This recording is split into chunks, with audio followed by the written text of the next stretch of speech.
के नाम बा हर हर गंगे।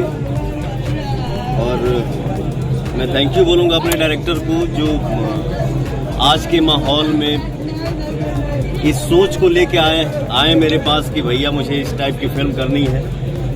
तो दिल दोगुना हो गया, बड़ी चौड़ा हुआ कि यार चलो बहुत खुशी की बात है। ये तो मतलब मेरा भाग्य है कि ये प्रोजेक्ट आप मेरे पास लेके आए और ये हम सब कलाकार का भाग्य है जो हर हर गंगे फिल्म में काम करने का मौका मिल रहा है। फिल्म की कहानी वगैरह क्या है, किस तरह का किरदार आपका है? इसके नाम में माँ गंगा है तो क्या है?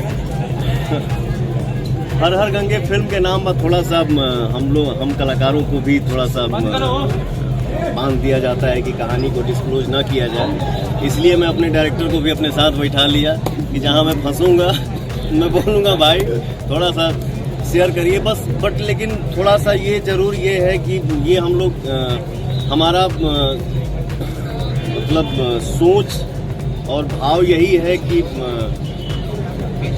गंगा माई में जौन गंदगी फैलावल जाता है या कुछ मतलब गंगा सफाई अभियान के ऊपर ये हमारी फिल्म है।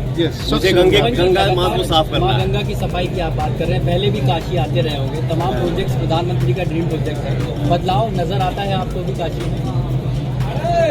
काफी बदलाव। हम लोग पहले भी बनारस आते थे, माँ गंगा का हम लोग स्नान, हमारे तो गंगा किनारे हम लोग जन्मे है, तो गंगा माई के